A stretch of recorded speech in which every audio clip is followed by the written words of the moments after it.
geólogo andino especializado en la articulación de observaciones y datos multidisciplinarios de geología regional, geología económica, estratigrafía, análisis de cuencas, geocronología, geoquímica, tectónica, geomorfología. Autor de unos 100 artículos científicos con unas 3.000 citaciones en revistas internacionales, consultor y gerente de exploraciones de Andes desde el año 2017.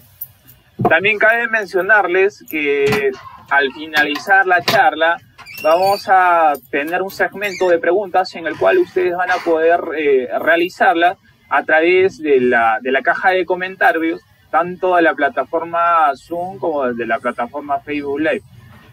Sin más preámbulos, damos inicio a esta conferencia a cargo del doctor Thierry.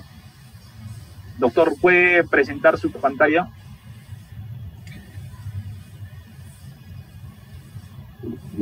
Buenas tardes a todos. Espero que funcione. Es la segunda vez que intento dar una charla por Zoom. La primera vez fracasó después de unos minutos, pero era de unos 10 minutos, era por gestión de la memoria. Creo que eso se ha resuelto y espero que no haya más problemas hoy. Muchas gracias por la introducción. Vamos a entrar directamente al tema. Y quisiera, antes, ¿cómo minimizar esto? Ok, perfecto. Es un tema de varias charlas en realidad que se inició con San Marcos, ahora continúa con San Agustín, probablemente siga con Cusco y con Lanús. El tema general es tectónica no tradicional. Y para entender eso, tengo que presentar cuáles son los muchos tipos y causas de deformaciones que puede existir. ¿Por qué esto? Porque muchas veces cuando se trata de geología andina, uno se imagina que hay una sola causa de deformación, que es la subducción y el supuesto empuje de la placa de Nazca contra la placa sudamericana. Y eso en realidad no es así. No es así, perdón si de frente golpeo con una creencia muy difundida. En realidad hay muchos tipos y muchas causas de deformaciones. Vamos a ver hoy en día especialmente un tipo de deformaciones que es deformaciones por intrusiones, y con ejemplos del Perú y también del resto del mundo, que es un aspecto poco conocido de la tectónica andina. Es un aspecto que es bastante difundido en el sur de Perú y especialmente en la región de Arequipa. Muchos de mis ejemplos son arequipeños, por la razón que es probablemente la región que más estudié en el Perú. Aunque el departamento de Arequipa es muy grande, pero también es muy interesante y es una de las razones por la cual he dedicado mucho tiempo al estudio de la geología arequipeña. Empecemos. Es muy importante percatarse de unos principios básicos de la ciencia en general. Es que para descubrir algo, el gran obstáculo, como lo dijo Daniel Bernstein, no es la ignorancia, sino la ilusión de saber. Uno piensa que sabe y se equivoca, no sabe que se equivoca y por eso no va a descubrir nada. Eso es un gran obstáculo. Por eso esta charla apunta a abrir las mentes en cuanto a tectónica. No pensar que la tectónica es el empuje de la placa de Nazca. No, hay mucho más que esto en la tectónica. Y si uno no se percata, si uno se queda un poco cerrado sobre el empuje, el supuesto empuje de la placa de Nazca, y no va a captar la variedad de deformaciones que se observan en la realidad geológica. Entonces, esta ilusión de saber es un obstáculo. Entonces, como les dije, es una charla que preparé para más que todo estudiantes. Es una oportunidad para ser didáctico para que ustedes desarrollen un espíritu lógico, crítico, que puedan detectar por sí mismo interpretaciones que carecen de lógica y desarrollar el uso de la lógica y no solamente de la memoria, porque uno va a la universidad, aprende cosas de forma memorística y luego va a ver la realidad geológica en el campo y a veces es muy distinta de lo que uno ha aprendido. Entonces es importante percatarse de las novedades y que hay mucho más a la tectónica que lo que se piensa. Entonces es una charla de tectónica práctica que solo presenta novedades. En cuanto a deformaciones por intrusiones, obviamente es relativamente nuevo en los Andes peruanos. Eso no es tradicional. ¿Por qué es importante poder descifrar la realidad geológica?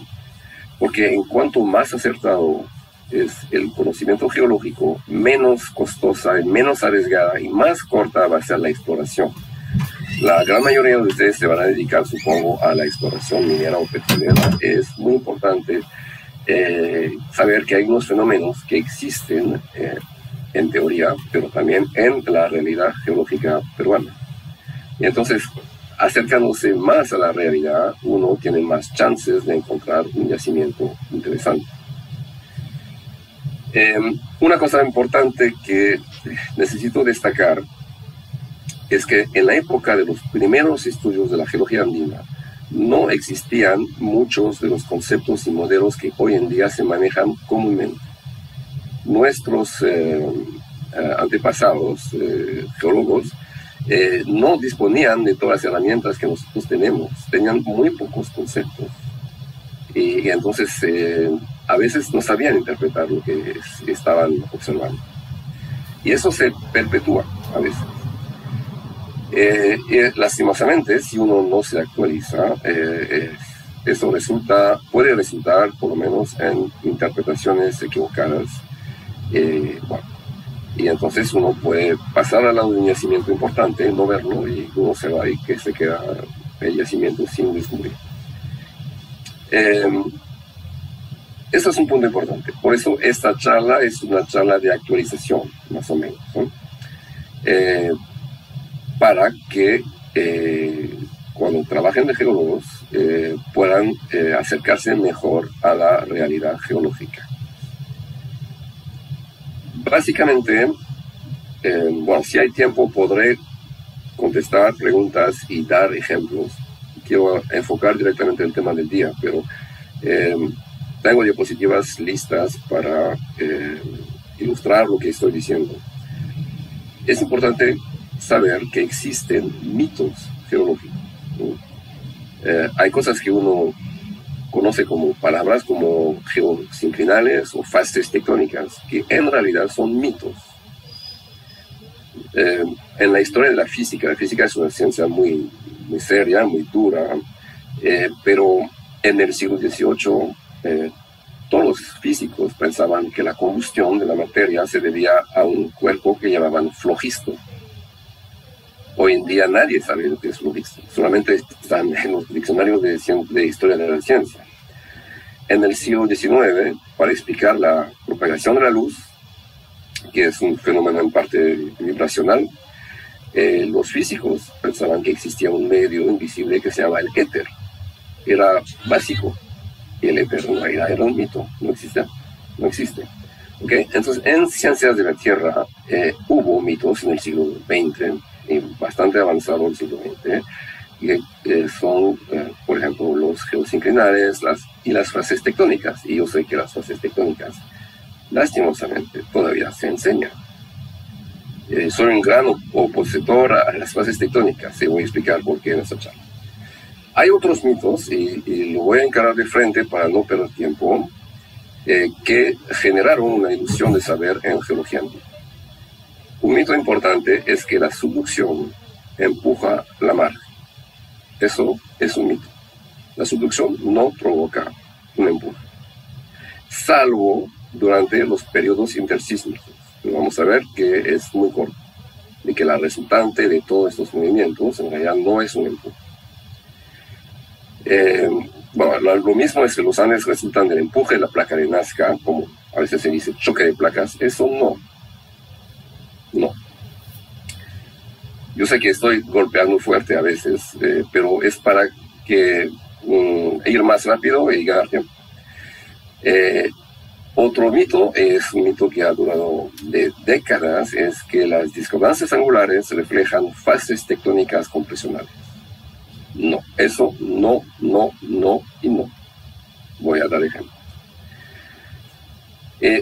Un corolario de las deformaciones observadas que resultan de la compresión por la placa de Nazca. La placa de Nazca no comprime. La subducción básicamente no comprime. Estaba hablando por teléfono cuando fue el sábado con un colega que ha visitado varias partes del mundo, que está ahora acá en Lima, y él me confesó que cuando llegó al Perú se sorprendió que la gente pensaba que la subducción comprimía, porque según su experiencia en otras zonas de subducción, lo que domina en una zona de subducción es extensión, no es compresión. Y en realidad acá también lo que domina es la extensión. Vamos a verlo. Y estas creencias, que podría listar más, son obstáculos que impiden progresar hacia la verdad geológica. Son obstáculos que se levantaron en los años 1960, 70, 80, porque en esa época no se entendía bien cómo funcionaba la subducción. Ahora se entiende mejor. Y entonces, ¿cómo se difundió esta información? Siguió difundiéndose. Eso es lo malo. Bueno, lo de arriba es lo que acabo de explicar. Abajo está resumido el mensaje principal de esa charla. Es que muchas de las deformaciones observadas en los Andes del Perú, por lo menos, no resultan del supuesto empuje de la placa de Nazca, sino de otras causas que vamos a ver. Bueno, no todas, vamos a ver las vinculadas a intrusiones. Pero ese es el mensaje principal. No digo que ninguna deformación resulta de compresión. Hay deformaciones compresionales, existe, pero es generalmente localizado a la parte oriental de los Andes. En la parte occidental, y Arequipa está en la parte occidental, la parte hacia el Océano Pacífico, lo que domina no es compresión.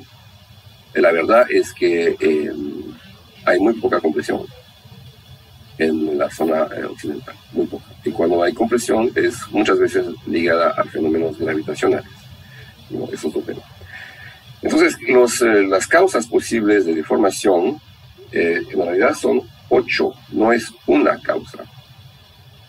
Hasta unos años, hasta yo mismo, yo pensaba que era así, hace 20 años todavía, se pensaba que era la placa de Nazca fabricaba la subducción, digamos, fabricaba la compresión, y había una sola causa de deformación. En realidad hay 8 causas posibles. Esta diapositiva lista estas causas. Hay un paquete de 4 arriba, que son deformaciones por tectónica clásica, la compresión regional, la transpresión, la transtensión y la extensión regional. Eso es tectónica clásica. Y luego vienen un paquete de 3 líneas, que son deformaciones por intrusiones, que va a ser el tema mayor de hoy. Las primeras deformaciones, bueno, no la vamos a ver en ese orden, pero las más clásicas, conocidas más clásicas, son las intrusiones de evaporitas, el yapirismo de yeso y sal, por ejemplo. Este tipo de deformación es muy difundido en el Perú, especialmente en la zona subandina, pero también en otras zonas. Hay también deformaciones por intrusión de lutitas. Las lutitas a veces pueden intruir, y hay ciertos casos de intrusión de lutitas en la cuenca talar. Daré unos pocos ejemplos porque no es tan difundido en el Perú como las otras. Y también deformaciones por intrusión de magma. Resulta que un magma generalmente tiene una densidad muy muy baja, lo vamos a ver, una densidad que a veces se asemeja a evaporitas. Una riolita hidratada a 900 grados tiene la densidad de la sal. Entonces sube y va a provocar deformaciones en la roca de caja. Y estas deformaciones se pueden asemejar a deformaciones por incursión de evaporitas.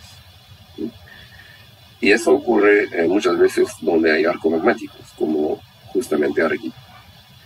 El último grupo es una sola línea que es deformaciones gravitacionales. Si hay tiempo, mostraré unas cuantas diapositivas para que vean a qué se corresponde, pero básicamente ocurre cuando una parte de la corteza, que puede ser espesa, se desprende por gravitación y se mueve lateralmente.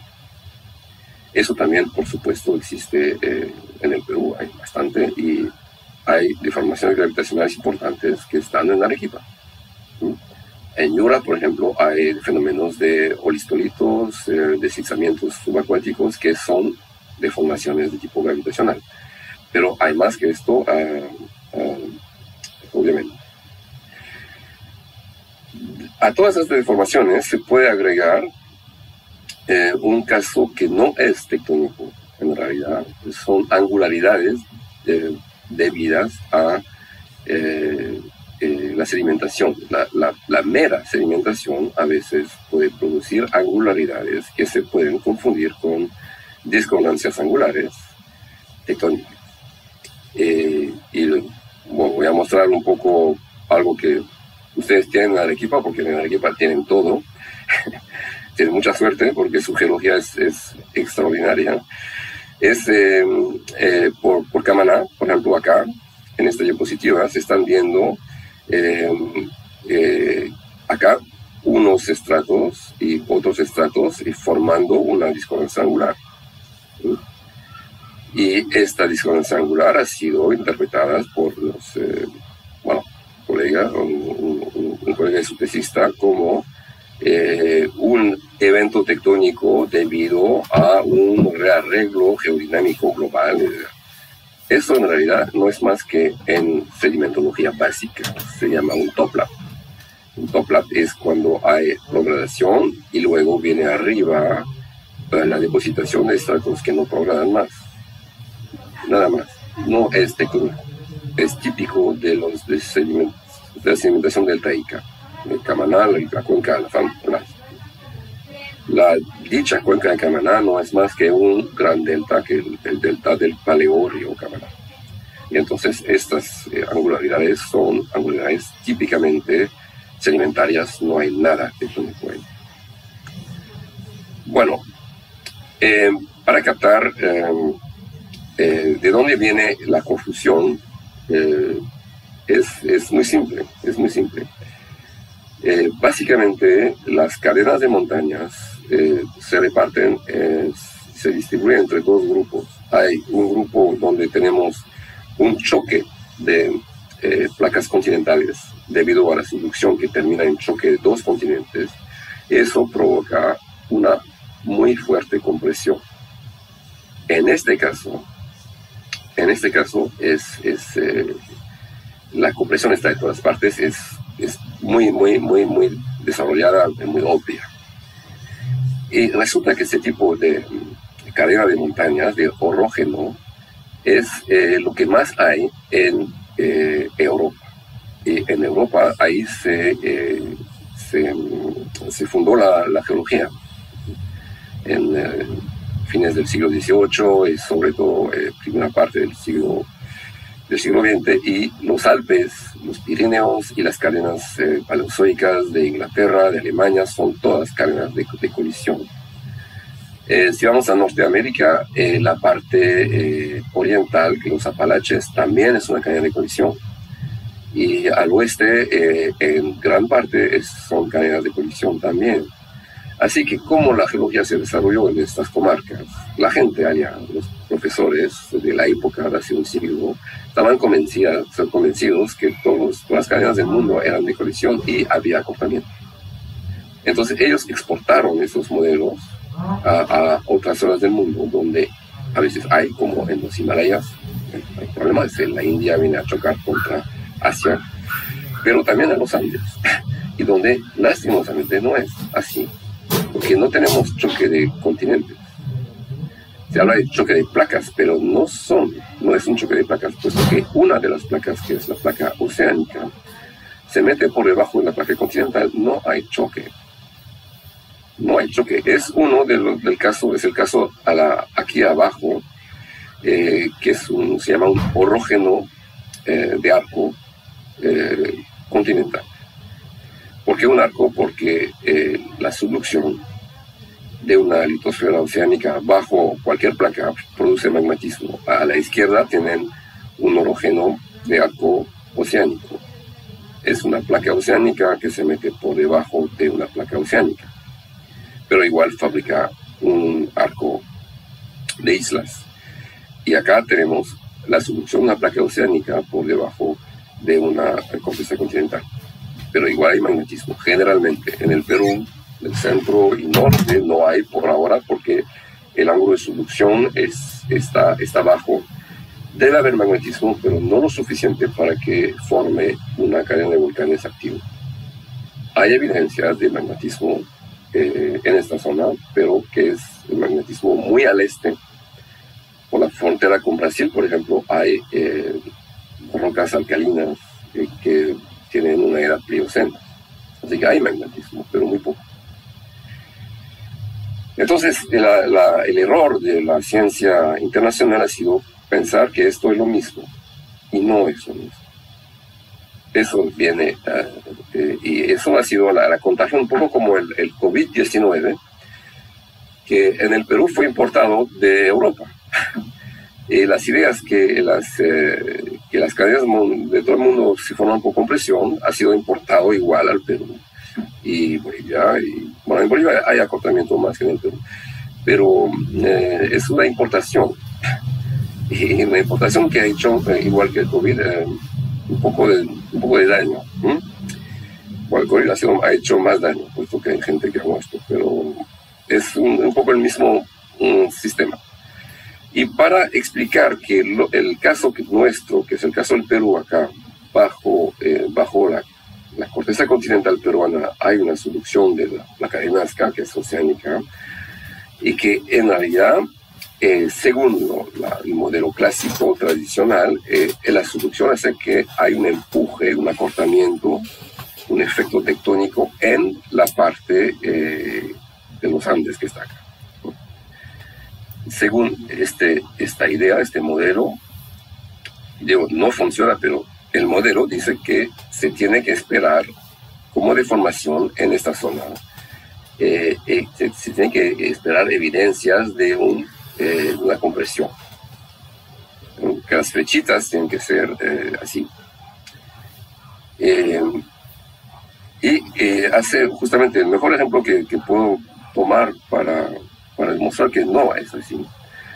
Me ha sido proporcionado por una charla del doctor Jorge Escarmeta, que es el mayor tectónico, o ha sido el mayor tectónico de Codelco, que es la gran empresa chilena de cobre.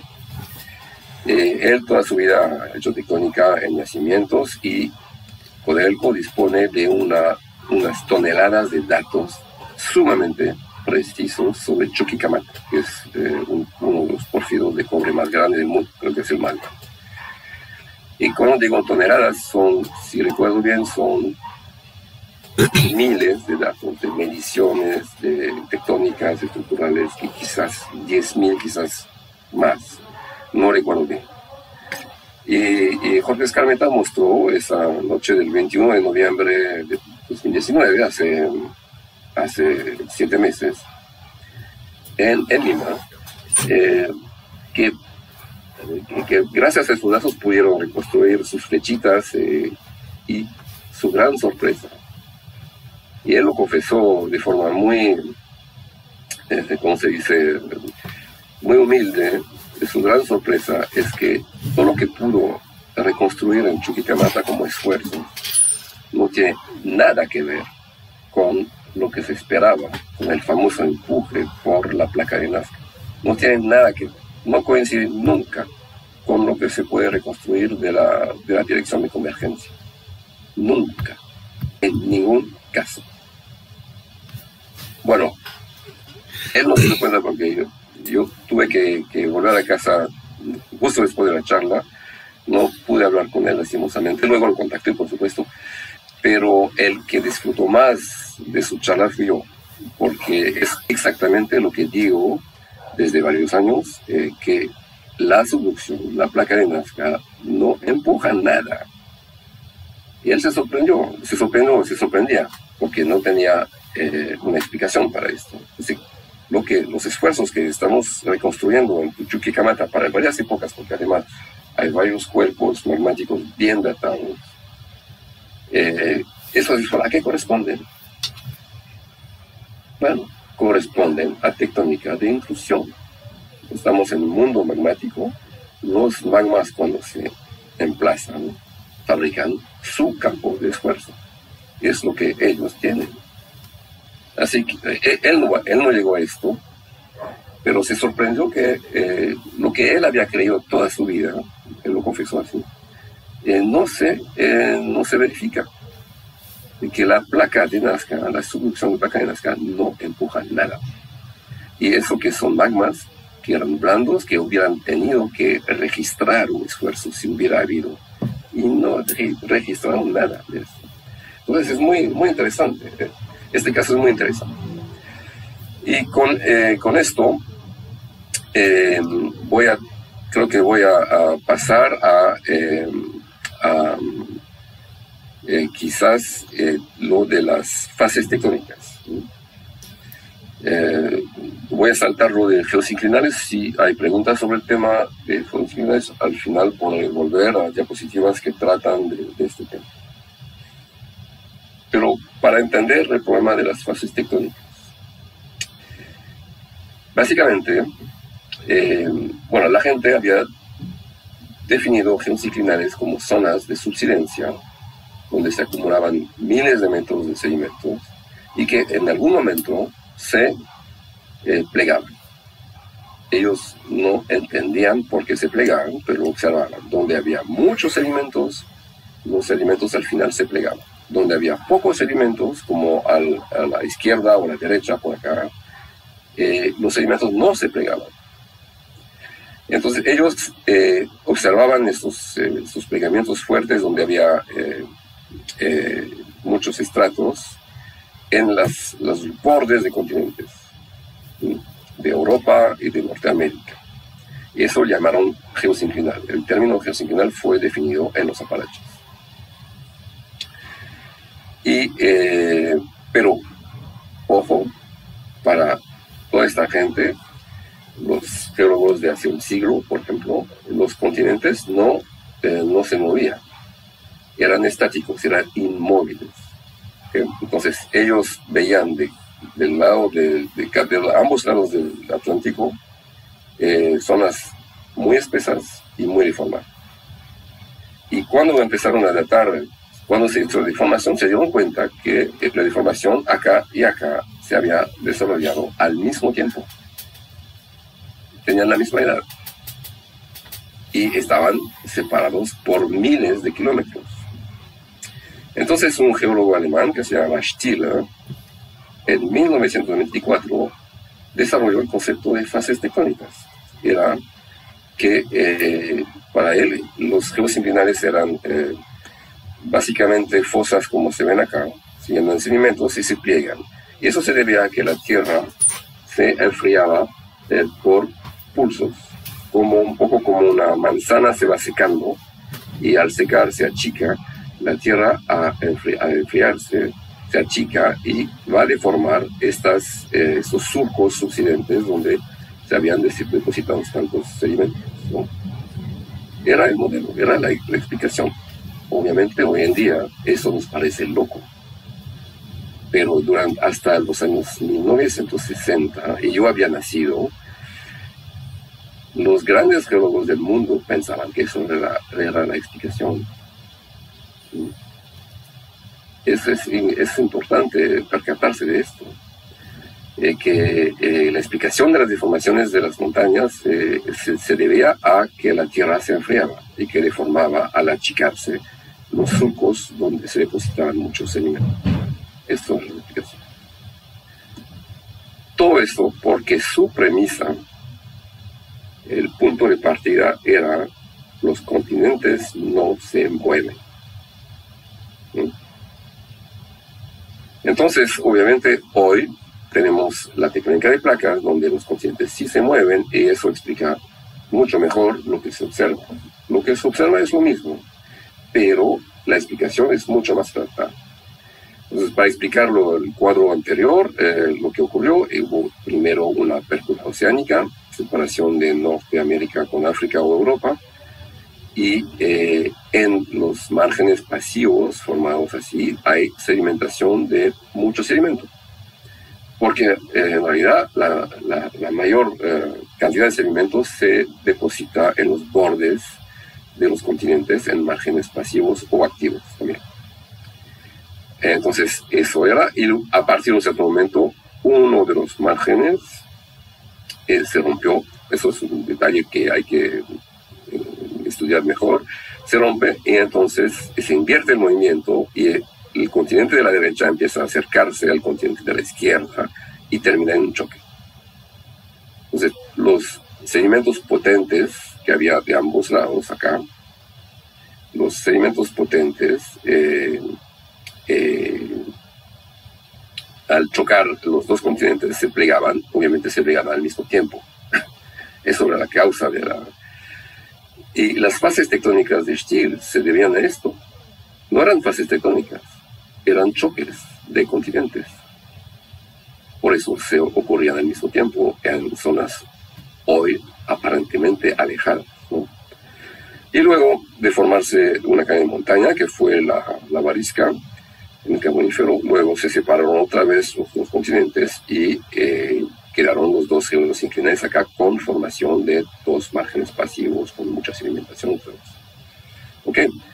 Eso es, así fueron definidas las fases tectónicas, pero ven que con la tectónica de placas se tendría que abandonar las fases tectónicas, como se abandona el concepto de geosinclinal. El geosinclinal es nada más que la sedimentación en un margen continental. Y las fases tectónicas, nada más que en un momento ocurre un choque entre dos continentes.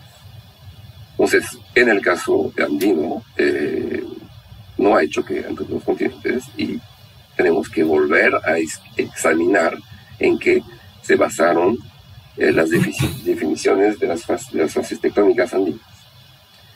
Y con esto yo paso al capítulo de discordancias angulares. Y también es típico del siglo XX, porque los geólogos del siglo XX han armado toda una lista de fases tectónicas basada solamente en la observación de discordancias angulares. ¿Qué es una discordancia angular? Se observa una deformación de los estratos más viejos, como los que están acá, la cual está sellada por estratos más jóvenes. Es típicamente una discordancia angular de una línea sísmica. La pongo de línea sísmica porque se puede ver la continuidad, ¿no? Y en el siglo XX, antaño, no hace mucho tiempo, y a veces todavía se lo enseña, la discordancia angular era una fase tectónica, siempre compresional y siempre de escala regional. Por eso, eso era completamente contagiado por el pensamiento de Stier, que para Stier también las fases tectónicas que él había observado eran choques de continentes, entonces era compresional, y siempre de escala regional, puesto que los continentes, cuando chocan sobre una longitud kilométrica muy larga. Entonces era un dogma. Una discordancia angular es una fase tectónica compresional regional. Aquí tenemos en esta línea sísmica un ejemplo muy bueno de discordancia angular. ¿Están de acuerdo? Entonces, lógicamente tiene que ser compresional y regional. ¿De acuerdo? Si uno se le pone en la cabeza un cerebro geológico de geólogo del siglo XX. Bueno, el siglo XX, la mitad del siglo XX, porque yo también soy del siglo XX, por si acaso. Bueno, entonces vamos a ver a la continuación de la línea. Esa es la línea completa. Nuestra discordancia angular está acá. Y vemos que el contexto general no es compresional, es extensional. Y vemos aquí la escala, 5 kilómetros. Aquí tenemos discordancia angular, acá no tenemos nada. ¿Ven? Así que las discordancias angulares se habían sobreinterpretado, que le daban a la discordancia angular un significado que no tiene. Se puede fabricar discordancia angular en compresión, obviamente, pero también en extensión y también en muchos casos, ¿no? Y la escala no es siempre regional, puede ser muy local. Un ejemplo, por ejemplo, de discordancias angulares debido a técnica de intrusión. Aquí es una intrusión de sal, es un diapiro de sal, y eso son los estratos que se pueden ver en líneas sísmicas asociadas a este diapiro. Y hay cualquier cantidad de discordancias angulares que son muchas veces de poca extensión, ¿no? Que son 5 kilómetros, ¿no? Son discordancias angulares, pero provocadas por el ascenso de la sal. Eso, bueno, tengo diapositivas más detalladas sobre el fenómeno. Así que la tectónica salina puede fabricar discordancias angulares, y esa tectónica salina solamente es ascenso de sal o de evaporitas. No es compresión regional, tampoco es extensión regional. Así que discordancias angulares puede haber en muchos casos. No vayan a creer que todas las discordancias angulares representan fases tectónicas compresionales regionales. Eso es falso. Bueno, otro ejemplo de mito, ese es el modelo que más se ve, no tanto porque hay bastante diversidad de pensamiento entre los geólogos modernos, pero es el modelo que más se ve en lo que llamo la técnica francesa. Puedo hablar así porque yo mismo tengo, hasta ahora por lo menos, un pasaporte francés. Así que puedo criticar, creo, a la escuela tectónica de mi propio país, puesto que la conozco muy bien. Y es muy criticable. Es lo que esta escuela compresional muestra, que los Andes se habrían formado así. Es decir, que la placa oceánica que está aquí empuja la placa continental acá, y se forma una cuña de acortamiento con fallas inversas, vergencia a la izquierda, en este caso a la izquierda, aquí a la derecha, y acá una exhumación fuerte de rocas profundas. Dicen que los Andes se formaron así. Bueno, obviamente es falso, pero lo voy a mostrar muy rápidamente. Esto es un perfil que yo hice para esta charla.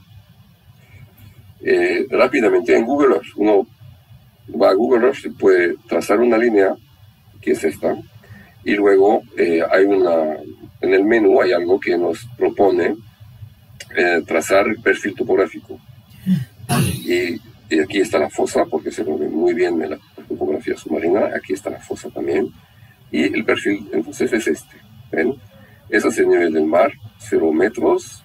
Y aquí están los Andes, con valles cavados en los Andes. Y aquí está la zona subandina y luego la llanura amazónica. Y esa topografía, la real. Eso lo pueden cambiar de lugar, donde sea, otras zonas, y va a siempre dar una cosa parecida. Y uno puede ver que los Andes están muy localizados. La convergencia, la subducción está acá. Y aquí están los Andes, ¿no? En este caso, estamos 100 kilómetros, la línea de costa está en 300, así que hay 200 kilómetros acá, y los Andes altos están entre 250 kilómetros de la fosa, más vamos a llegar acá a 500, ¿no? Bueno, Si uno compara el modelo con la topografía y con la observación geológica, eso es el modelo. Yo he tratado de hacer que se parezca, es un poco difícil, pero sería la fosa por acá. Esos serían sedimentos, pero en acortamiento y todo. Pero tenemos información bajo el mar, tenemos líneas sísmicas que nos muestra que todo está en extensión. Todo está en extensión. Hasta la extensión se la puede ver en la costa. Toda la costa del Perú está en extensión. Ha sido publicado hace 2 años por un colega de la Universidad Católica en Lima, que ha recorrido toda la parte occidental de Perú, en la costa este. Bueno, estamos en contacto, por supuesto, porque yo ando diciendo eso desde años, y él me dijo, pero es así, es verdad que todo es extensional, todo es extensional. Arequipa está en extensión, eso lo voy a mostrar más tarde. Y por acá, en los Andes Altos, también extensión, y hay mucho magmatismo. Eso sí, hubo mucho magmatismo. ¿Dónde se ve compresión? Es acá. Ahí no hay duda. Cordillera Oriental, Subandino, hay compresión. Y bueno, no en todas partes, pero sí, ahí no hay duda de compresión. ¿Okay? Entonces, cuando uno mira esto, otro punto, acá en el medio tendríamos que tener exhumación de rocas profundas. En realidad, no. Las rocas profundas están acá, exhumadas en la Cordillera Oriental, pero en forma estrecha, no es tan simétrico, porque es muy al lado de la parte del mundo. Este modelo que se muestra, que mis colegas franceses tectónicos muestran en sus charlas, en 5 minutos, bueno, vamos a decir 15 minutos, con Google Earth y con un poco de publicaciones, sabe que no es válido. Y yo lo digo francamente, eso es mentira. Esto acá es mentira. ¿Por qué? Con muy poco tiempo uno llega a la conclusión que esto no es la realidad. Entonces, si uno afirma eso durante décadas, es que miente. Entonces, este modelo no es así. No es así. Lo que hacen muchos de los tectónicos es mostrar resultados de GPS, esos geodésicos. Muestran mapas así, con flechas, que muestran desplazamiento medido por GPS. GPS de alta precisión, por supuesto. Estas publicaciones, eso es real. Pero lo que hay que descifrar eso, porque los tectónicos agarran esto para mostrar que su modelo es bueno, que hay compresión, que hay acortamiento y todo eso. En realidad, estas mediciones valen durante el ciclo intersísmico, la parte intersísmica del ciclo sísmico. El ciclo sísmico, seguramente lo escucharon, consta de 3 partes.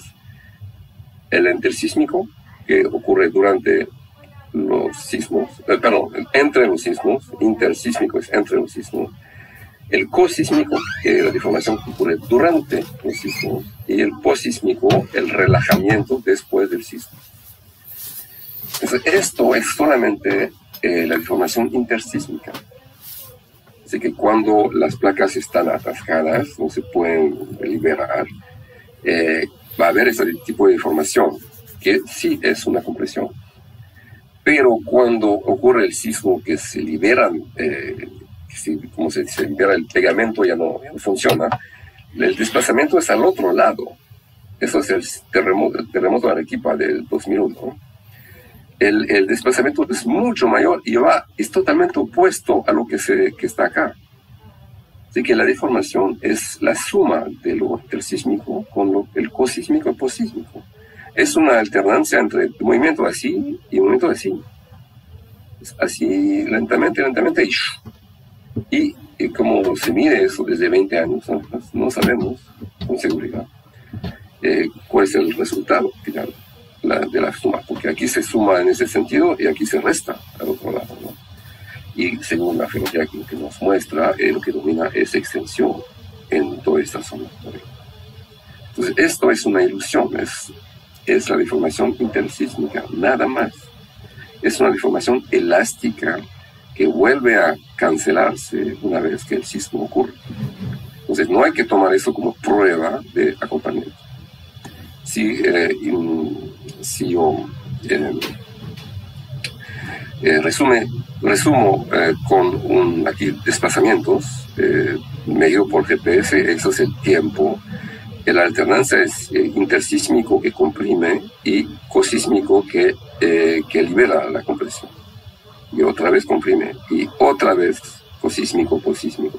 Y el resultante puede ser que en realidad, como ven acá, los puntos cada vez son de este lado, que puede ser que el resultado de todo esto sea una extensión y no una compresión.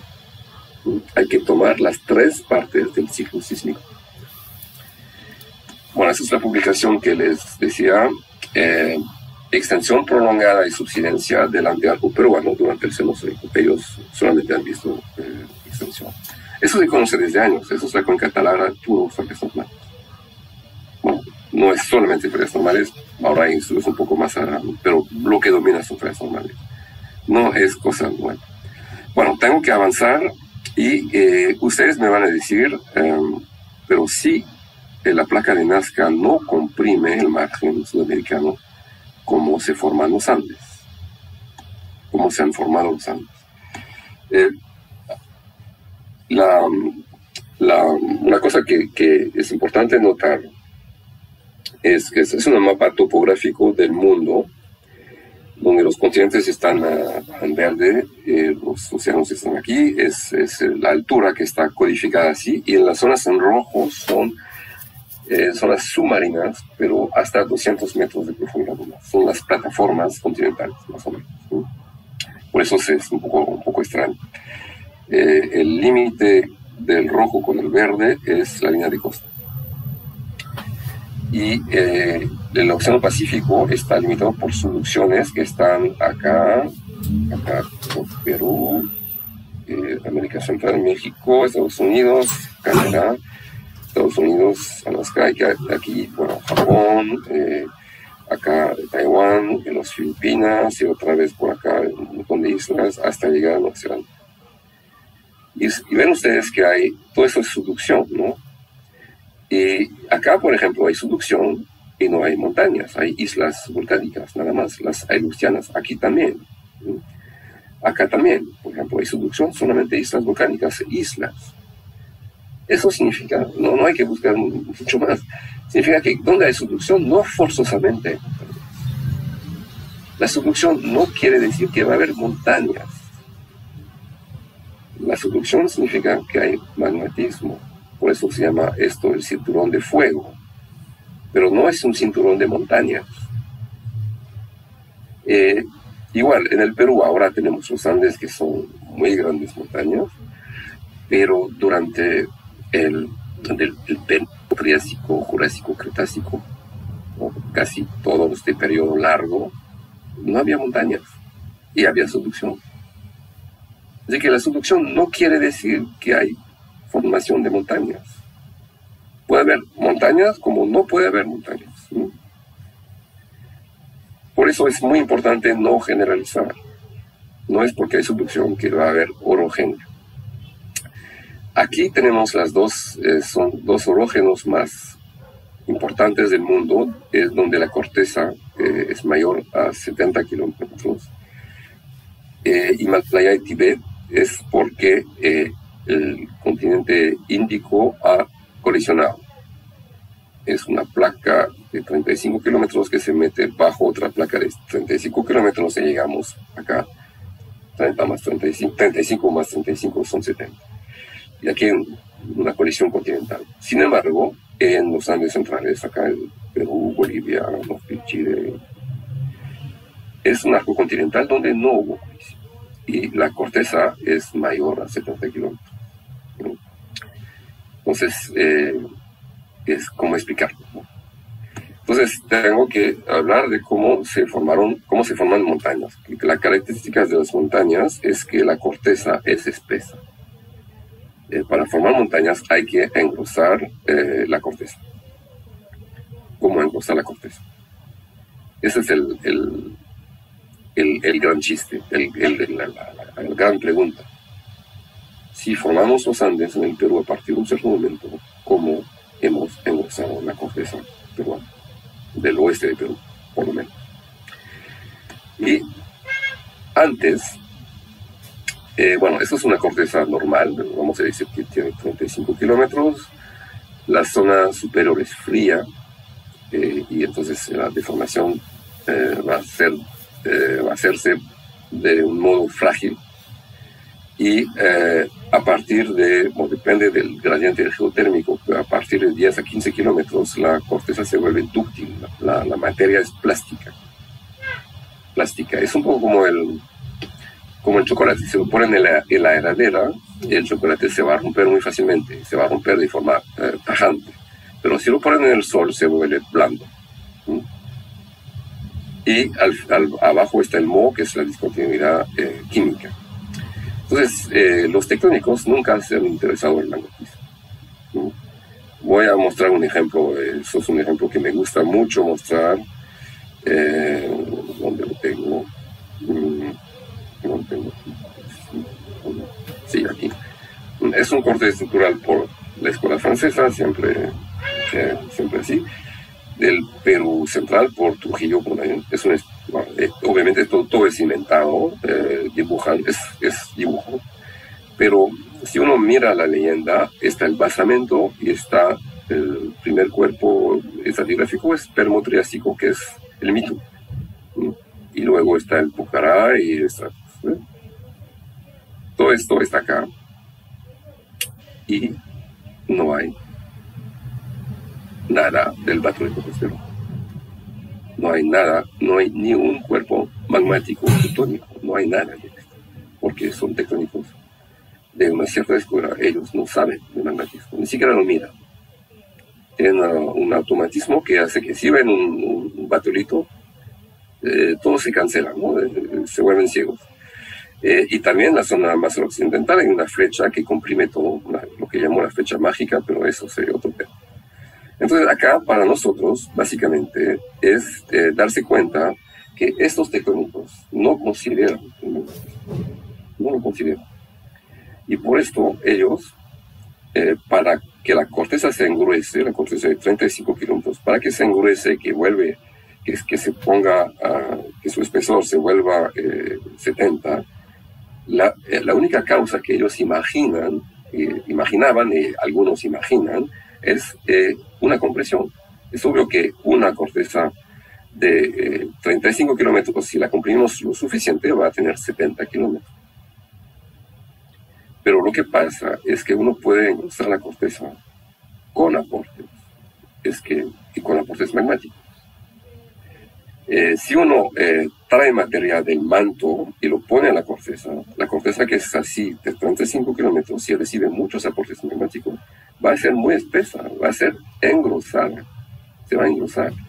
Y una vez que tenemos una corteza sumamente engrosada, toda esta parte que está por debajo de 10, 15 kilómetros, está 10 porque es muy caliente, esta corteza se vuelve dúctil y puede fluir lateralmente y insertarse en una corteza no engrosada todavía y engrosarla así. Entonces que con aportes, puede haber aportes magmáticos desde el manto que engruesan la corteza y flujos laterales de corteza dúctil que también la engruesan. Así que antes se pensaba que solamente había el modelo de la izquierda, por eso los tectónicos eran reyes, pero hoy se sabe que esto y eso ocurre. En el Japón, por ejemplo, para ellos es lo básico. Un gran profesor japonés, Tatsumi, para él ni siquiera toma el tiempo de explicar eso cuando dan una conferencia. Es lo básico, es obvio. Es lo que se observa en todo el cinturón de fuego del Pacífico. Por eso la corteza se está engrosando en estas zonas de subducción, no por compresión, por magnetismo. Voy a justamente mostrar cosas que vienen de Tatsumi y su colega Stern, 2006, mostrar que el magnetismo puede y tiene que engrosar la corteza en las zonas de subducción. Los geoquímicos magmáticos se dieron cuenta de esto hace buen tiempo, ¿no? como lo ven acá, es un esquema geoquímico que plotea en un diagrama de elementos incompatibles decreciente. Aquí a la izquierda está el cesio, rubidio, bario, torio, uranio, niobio, tántalo, potasio, lantano, cerio, etc. Hasta el lutecio acá. Lo que el campo de la corteza continental promedio del mundo, que está en gris. Y el primero que hizo eso fue Taylor, 67, antes de la tectónica de placas. Y se dio cuenta que este patrón en gris coincide más o menos con el patrón de una andesita de arco. Tiene un empobrecimiento en niobio tántalo, enriquecimiento en potasio o plomo, por ejemplo, pero todo es muy parecido. Y andesita es muy interesante. Saben ustedes que el nombre de la andesita es tomado de Andes. Andesita viene de Andes, porque en las muestras que llegaban a Alemania hace 200 años, perdón, 2 siglos, muchas muestras volcánicas llegaban ahí en Göttingen y el clasificador, el geólogo que empezaba a clasificar y a nombrar rocas, y había tantas muestras de la misma condición que llegaban de los Andes que este tipo de roca llamó andesita. Y una andesita de arco es una andesita producida en una zona de subducción.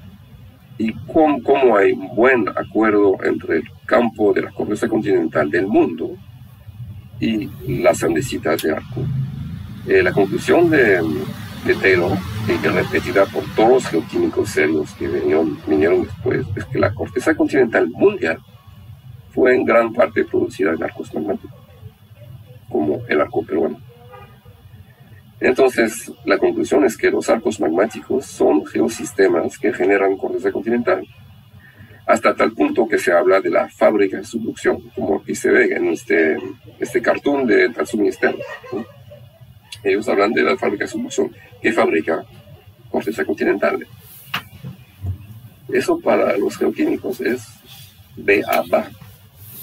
Pero los tectónicos, especialmente los franceses, lo ignoran, no saben, no lo escuchan. Entonces, hay un filtro en sus oídos que hace que no pueden escuchar.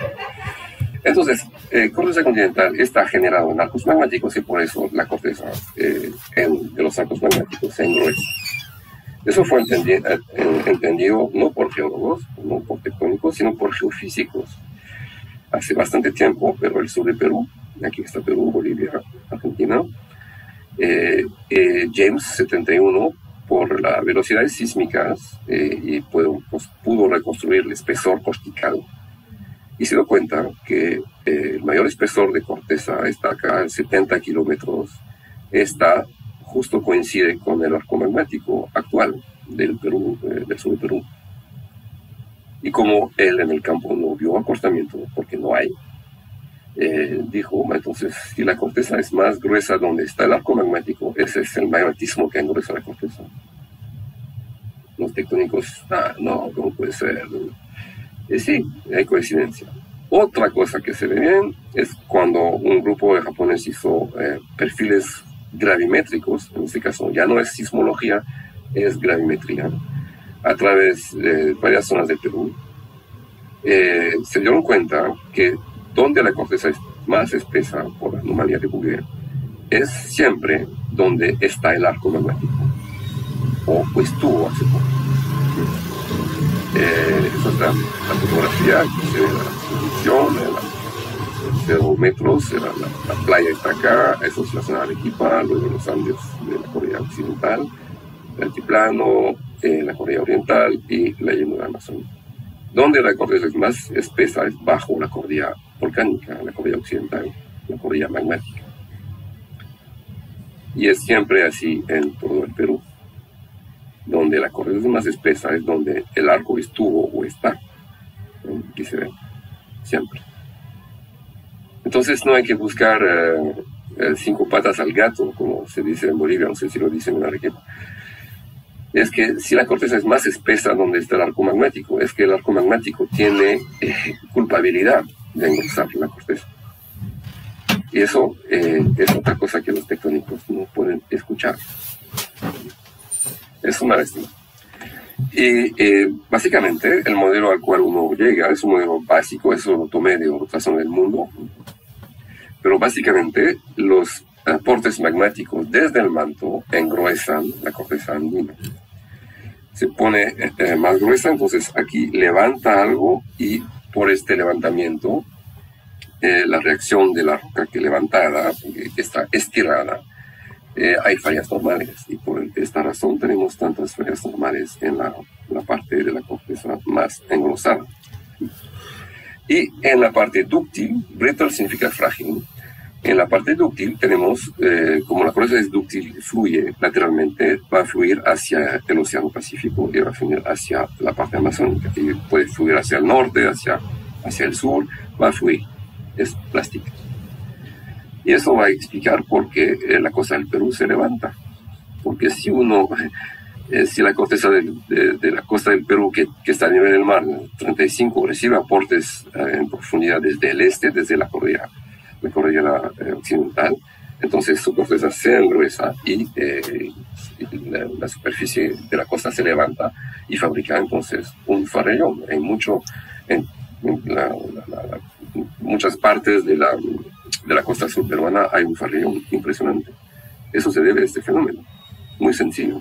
No es la placa de Nazca que levanta, es el aporte magmático que viene de la cordillera occidental. Entonces ahí vemos ya, estamos tocando el tema de la deformación causada por la intrusión, porque tenemos intrusiones, grandes cantidades de intrusiones de materia mantélica, y sabemos que es mantélica por las firmas geoquímicas, que se meten a la corteza, la engruesan y fabrican en la superficie pavimento normal. Eso se lo puede reconstruir en forma analógica en modelos experimentales. Se nota que tenemos una corteza que se engruesa y que es plástica. Arriba, la parte frágil, va a haber fallamiento normal. Un buen ejemplo de esto en el Perú actual es la zona de la Cordillera Blanca, donde tenemos las cumbres más altas del Perú. Actualmente es una zona magmática porque no las cumbres, pero justo por debajo hay un batolito de leucodiorita,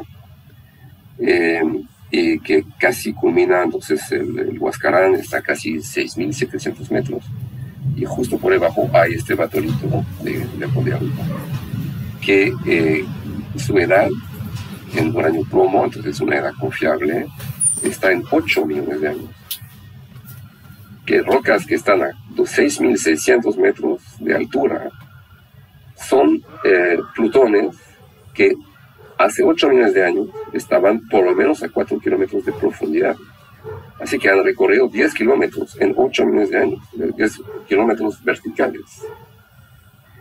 Y la tectónica asociada a esto es la magnífica falla normal de la Cordillera Blanca, que es falla normal.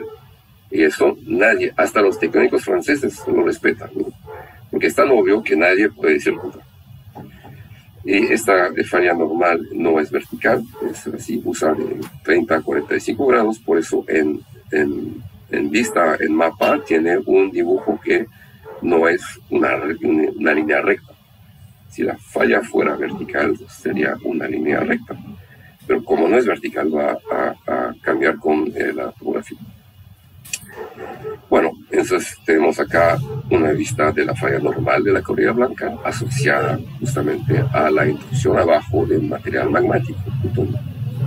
Eso se puede entender muy bien, porque si uno toma un poco de distancia, se ve aquí los Andes del Perú central, el Océano Pacífico, la parte amazónica acá, y ven el abombamiento formado por el engrosamiento cortical. Abajo la corteza se está engrosando, por eso tenemos cumbres muy altas. Pero obviamente este abombamiento fabrica lo que les mostré acá, fabrica depresiones normales. La falla normal está acá. Esa es la Cordillera Negra, ese es el Callejón de Guayas. Esta deformación, este abombamiento por inyección de magma de forma considerable abajo, no lo vemos, pero está abajo, fabrica un abombamiento que se va a fallar de forma normal. Y es lo que llamo ahí sí que los franceses nos pueden ayudar, pero no por la tectónica, no por su técnica, sino por su panadería. Es exactamente lo que ocurre cuando se cocina un pan en un horno. La miga se hincha y fabrica en la superficie, se fabrica fosas como el Callejón de Guayas. Es lo mismo. Se engruesa algo y la superficie se va a fallar con fallas formales. Entonces, eso es un poco lo que está aquí, otra vez este esquema, que es válido para los Andes, la parte occidental de los Andes. En la parte oriental de los Andes es distinto porque no tenemos un borde libre. La zona de subducción es un borde libre porque tenemos un desnivel tremendo de hasta 8 kilómetros de desnivel, así que no hay un tope que limita la deformación. Todo puede estirarse y por eso tenemos tantas fallas normales. En vez que la parte amazónica es muy distinto porque tenemos un tope que es el cratón amazónico. Bueno, entonces básicamente el esquema simplificado de los Andes del sur de Perú, por ejemplo, de Perú central y del norte, es que la parte occidental, lo que ha dominado desde siempre, desde 300 millones de años, pero más, extensión y transcorrencia. Y en la parte oriental lo que domina, especialmente en Bolivia acá, es compresión. Entonces, como ustedes están en Arequipa, les interesa más la parte occidental y voy a mostrar el mapeo o remapeo que hicimos. Nuestro grupo hizo desde hace más de 10 años. Eso obviamente el norte está cruzado, está así, el norte está acá, aquí tenemos Arequipa, Yura, Huanca, Huambo, Chivay, Chapi, Cocachacra, Mollendo, Camaná, están en su casa. Y ya eso es el mapa con la topografía abajo, están los volcanes, y todo lo que pudimos mapear como fallas importantes son fallas normales.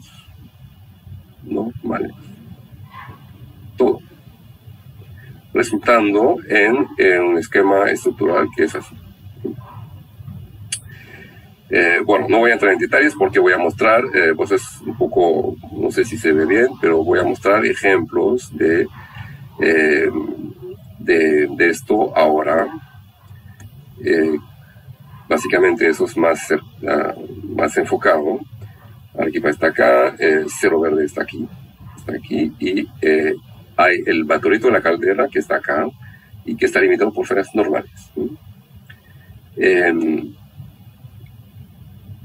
Bueno, voy a mostrar, aquí está el mapa que publicamos, perdón, es lo que publicamos hace 8 años ya. Bueno, básicamente es una publicación basada en dataciones, pero hemos vuelto a hacer el mapeo, puesto que nos dieron edades un poco sorpresivas. Especialmente se venció un batolito jurásico que está en color morado acá. Especialmente, bueno, había edades jurásicas por acá, por Cincha, pero donde mostramos por Hunter, por Cerro Verde, por acá, todo eso es bastante edades del Jurásico inferior. Bueno, imagino que la conocen, la publicación. Y lo muy interesante, cuando uno está cerca de Cerro Verde aquí, observa fallas normales, pero de película y de bajón. Esta está a la bajada, cuando se sube a Cerro Verde, se pasa el túnel y luego se vuelve a bajar. Se nota este tipo de formación típicamente extensional con microfracturas extensionales acá, y es una falla normal de muy bajo ángulo. Antes del túnel igual tenemos el Jurásico superior directamente encima del basamento. El contacto forzosamente es anormal, como tenemos más joven sobre más viejo. Es una falla normal con una zona triturada de varias decenas de metros. Ese es el gneiss, la zona triturada y el Jurásico que está acá, el Jurásico superior.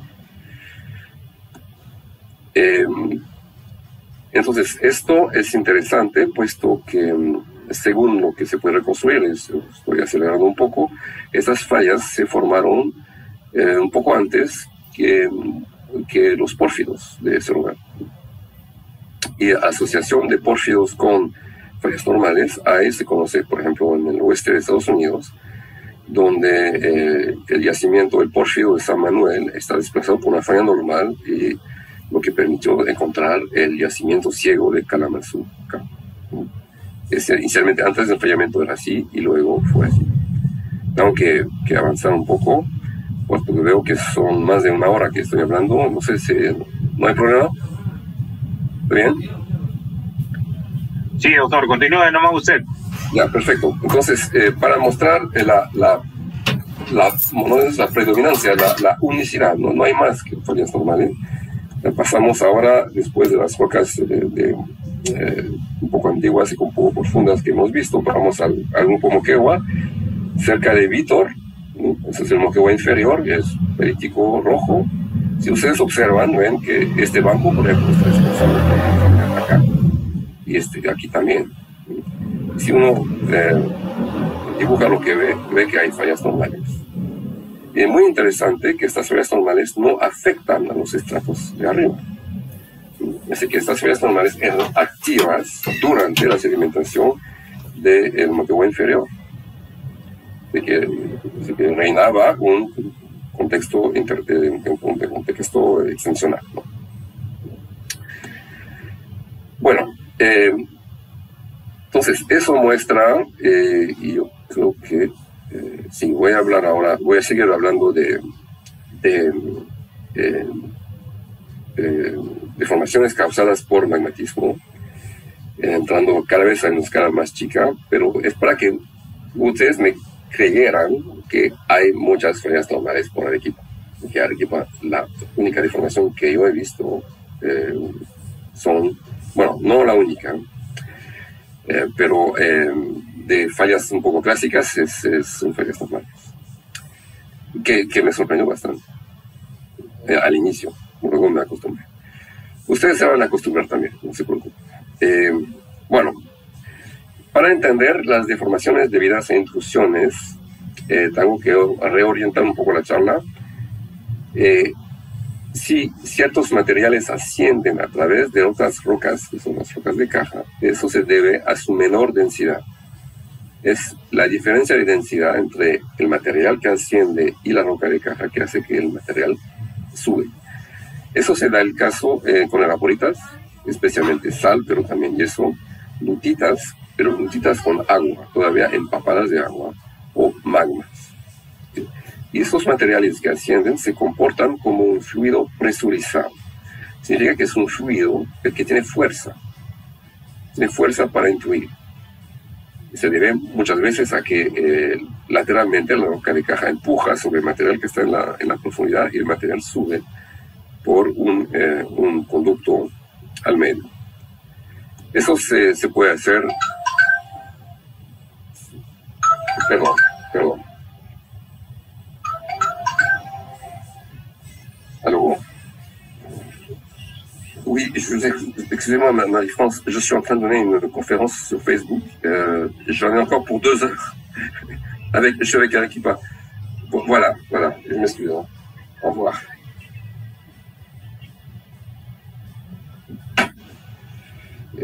Bueno, era justamente cuando estoy dando una charla, alguien llama. Básicamente lo pueden hacer en su cocina esta noche. En un vaso van a poner al fondo aceite, y encima van a escurrir agua de forma muy suave, y obviamente la densidad del aceite es menor a la densidad del agua. Y entonces la tendencia natural del aceite es subir. Y si mueven un poco el vaso, el aceite va a subir arriba y va a ocupar una posición más lógica, lo menos denso arriba, lo más denso abajo. Y exactamente lo mismo que ocurre en geología. Este diagrama lo explica todo, pero tengo que explicar un poco. Acá tenemos la escala de densidad, que generalmente se la anota con la letra griega Rho, hay un error, no es -3, es 3, porque es gramo por centímetro cúbico. Pero básicamente va de 1,50 a 3. Las rocas más comunes, aquí vamos a tener los máficos, los ígneos máficos con basaltos están por 2,80, 2,9. El manto estaría por 3,3, estaría fuera del grano. Y eso, el manto 3,3 y los basaltos están por 3,29, explica por qué los basaltos van hacia arriba cuando nacen del manto. Muy sencillo. Las rocas ígneas félsicas están, cristalizadas, están por 2,60, 2,70. Las rocas metamórficas están por 2,70 más o menos. Dolomitas y están un poco pesadas, están por 2,70. Las calizas están por 2,55. Las lutitas tienen una variación un poco fuerte, pero en promedio, cuando no tienen más agua, cuando están compactadas, 2,40. Las areniscas un poco menos, están por 2,30 porque hay poros en las areniscas. Y los poros obviamente es vacío, y hace que en vacío no pesa. Y acá tenemos los sedimentos no litificados, todavía empapados de agua, como los lodos, por ejemplo, las lutitas todavía con agua, y que están de 2,20 hasta 1,70, 1,60. Es muy liviano. He puesto acá densidades de amporitas. La anhidrita es bien densa, 2,95. Anhidrita no va a subir, es demasiado densa. Lo que sí sube es el yeso, porque el yeso está en 2,30, 2,31. La halita, que es la sal común, está en 2,16. Como es impura, muchas veces está alrededor de 2,20. Y la silvita es el cloruro de potasio, que no es común, es todavía más liviana, pero prácticamente no hay grandes depósitos de silvita. No voy a hablar de eso, ¿verdad? El rango de los magmas diuríticos a graníticos está acá, está en rosado. Y es dado por este diagrama acá. Por ejemplo, aquí han medido la densidad de riolitas, andesitas, basaltos, en función de la temperatura, que va de 1250 a 900 grados. Y ven que, al líquido significa que a la izquierda de esta línea todo es fundido. Aquí tenemos ya cristales que están formándose en el magma. Y ven que una riolita hidratada, un poco de agua, no es mucho, a 900 grados tiene la densidad de la sal, básicamente 220. Y si la sal sube fácilmente, entonces imaginen una riolita que va a cristalizar como granito. Cuando digo riolita, es un magma de composición granítica. Andesita, que es magma de composición diurítica, está en 250. Entonces va a subir, obviamente, dentro de rocas cristalizadas más viejas, como rocas metamórficas o rocas que están por acá, ¿no? Entonces es muy interesante porque este diagrama nos explica por qué los magmas suben, porque las evaporitas y halitas suben, y también porque las lutitas con agua, los lodos, que no han expulsado su agua, suben también, porque son mucho más livianos todavía. Lo que es interesante. Explica por qué hay ascenso. Este diagrama nos explica también qué forma van a tener las rocas ígneas cuando se emplazan. Acá tenemos las rocas ígneas que se forman, son la roca profunda, eso es entre 20 y 50 kilómetros de profundidad, aquí entre 5 y 15 arriba, ¿no? Y aquí se forman los magmas de fusión cortical, en este caso, pero puede ser también a través del corteza inferior, desde el manto. Se reúnen las gotitas de magma para concentrarse, y luego se escapan en un conducto y suben hasta encontrar rocas que tienen su densidad, porque el motor del ascenso, recuerden, es la diferencia de densidad. Cuando ya no hay diferencia de densidad, el magma ya no sube. a no ser que tenga mucha presión, eso es otro tema. Pero, y por eso, cuando el magma sube y que ya no puede subir, no tiene otra salida que expandirse horizontalmente. Y por eso forma la colitos. Ahora sabemos que las intrusiones plutónicas, en su gran mayoría, tienen forma de lacolitos. Es una posibilidad de lacolitos, hay varias posibilidades, puede ser muy irregular arriba y más plano abajo, pero forman lacolitos porque llegan a un momento que encuentran una roca de caja que tiene su densidad y ya se acaba el combustible, si se puede decir. Y por eso los batolitos muchas veces tienen forma de lacolito. La nitroide se emplaza así y va intruyendo roca de caja que, si es estratificada, se mete a manera de un sil, de un megasil.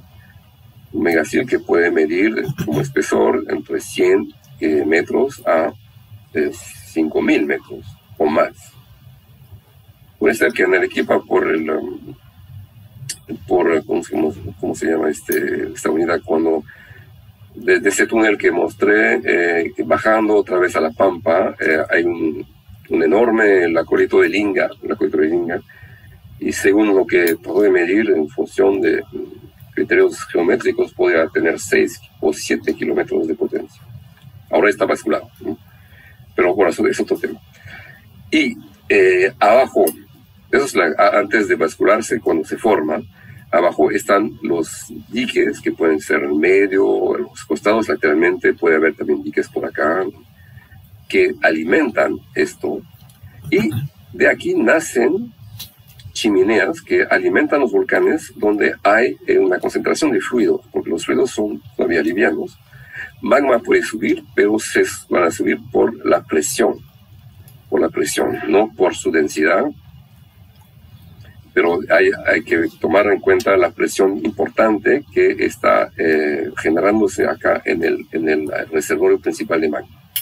Y estas columnas que se escapan de la intrusión principal, que es un lacolito, forman los pórfidos.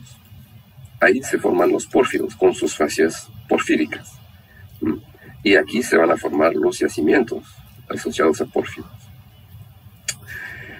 Pero lo que ocurre también es que por la presión y la viscosidad del magma, que hay que ver que el magma también se está enfriando, entonces se vuelve más viscoso, va a haber deformación irregular encima del techo de la intrusión general.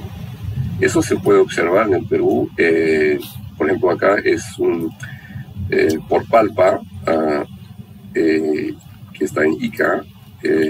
Ahí se nota deformaciones de la formación Cachillos, que está acá, formaciones onduladas, porque estamos justo, lastimosamente la fotografía no lo muestra bien, en la quebrada que está aquí, está el techo del batolito de la costa. Y esta deformación no hay que buscarle complicaciones, es una deformación impuesta por la geometría vigente en el tope del batolito de la costa. Este tipo de deformación por intrusión encima de la intrusión se conoce desde mucho tiempo en el oeste de Estados Unidos, donde se ha deformado, y es un pórfido que se mete y que viene a enderezar los estratos que está intruyendo. Y endereza los estratos y los intruye también en forma de sil y diques, como se ve acá. Eso ha sido descrito en realidad por un geólogo en el año 1877. Yo digo 1877 en el oeste de Estados Unidos, aquí.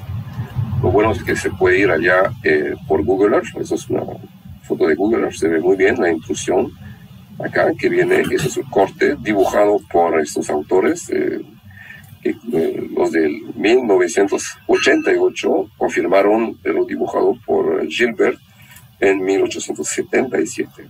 Así. Estas deformaciones no son compresionales, son por intrusión.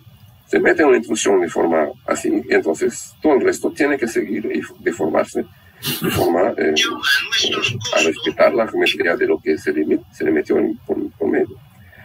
Eso se puede hacer a cualquier escala, es una escala un poco grande acá.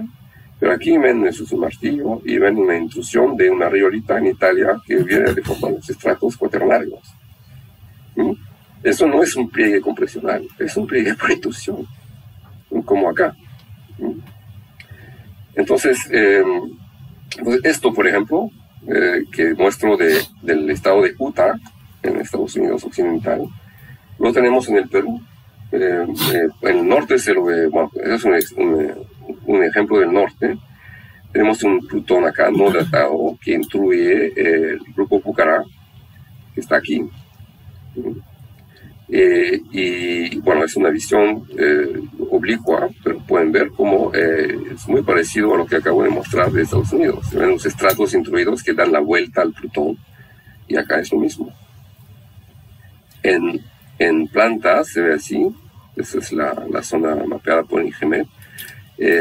Y se ve que hay dos Plutones, acá, y con su corona de Jurásico alrededor. Y acá otro Plutón más irregular con su corona hay dos Plutones con su corona de rocas influidas también, ¿no? Y si uno mira eso a gran escala, parece un anticlinal. Es un anticlinal con rocas más recientes alrededor. Pero este anticlinal es un anticlinal, pero fabricado no por compresión, fabricado por intrusión plutónica. Es bien obvio. No hay necesidad de hablar de una fase tectónica que se aprovechó, que la intrusión aprovechó la fase tectónica no sé cuánto. La deformación se debe solo a la intrusión, solo.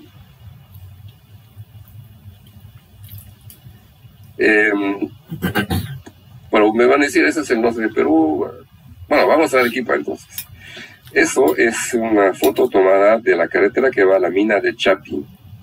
Esto acá, lo que se ve, estos estratos, bueno, se ven estratos aquí deformados, no sé si pueden ver, deformados, pero todo eso se ha certificado adentro, aquí un poco deformado, pero aquí hay un poco más, ondulado, pero otra vez se pone regular, y acá tenemos un lindo mini lacolito. Y en la encima hay estratos es la formación Puente, pero me olvidé precisarlo. Está al sur de la localidad de Chapi, al sur no estoy seguro, antes de bajar a Chapi, creo. Pero el lacolito está al sur. Y son deformaciones típicamente provocadas por intrusiones de magma de todo tipo. Aquí hay un lacolito, pero hay otros. La mina de Chapi está probablemente en la parte cuspidal de un sistema de pórfido, y abajo debe haber otro lacolito. Y antes de llegar a Chapi se cruza un lacolito también no recuerdo el nombre, Churrajón, que es una llorita porfírica, es una intrusión de baja profundidad, bien negra con fenocristales de plagioclasa, y que los estratos intruidos están concordantes encima. Es la formación, creo que es la formación Puente todavía, sí. Así que esta zona de Chapi no es deformada por compresión, es deformada por intrusión. Bueno, no lo digo porque solamente he tomado la foto, he ido a ver y se ve cosas así. Bueno, hay también deformaciones gravitacionales de la época de la sedimentación de la formación Puente. La zona ha sido muy bien estudiada por el doctor Chávez, justamente, que va a hablar después de mí. Todo lo que he visto confirma lo que él ha encontrado a nivel sedimentológico. Y a nivel de deformación, lo que se puede ver es la cantidad de intrusiones que hay, y que van a fabricar estas ondulaciones que son irregulares. Que cuando no hay intrusión, entonces los estratos están perfectamente no deformados. A grandes rasgos, toda esta zona hay muy poca deformación, y cuando hay, parece que son intrusiones. Entonces es muy interesante entender que donde el arco magmático estuvo activo en el Perú, hay que esperar que hubo deformaciones producidas por intrusiones. Es justamente en esta zona del arco que vamos a ver localmente discordancias angulares, porque si el arco se hincha un poco, obviamente lo que se había acumulado como rocas volcánicas antes se va a deformar un poco, y cuando vienen las nuevas rocas volcánicas va a fabricar una discordancia angular. Antes decía fase tectónica, pero hoy podemos pensar en pulsos magmáticos. En vez de fases tectónicas, consideramos ahora pulsos magmáticos. Y podemos demostrar por la geocronología que sí existen pulsos magmáticos. Cuando yo niego las fases tectónicas, pero puedo demostrar que hubo pulsos magmáticos. Esto es una areniscas oscuras, entonces ricas en minerales pesados, que están en la carretera que va de Hilo a Cocachaca.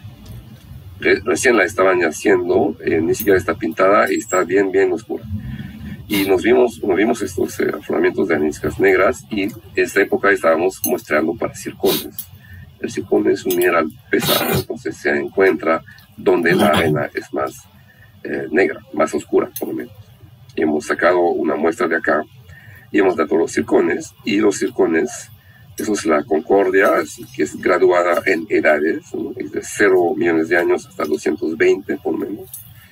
Y vemos que los zircones se agrupan, forman paquetitos que corresponden a los pulsos que por otros estudios antes hemos hecho en la zona, datando también.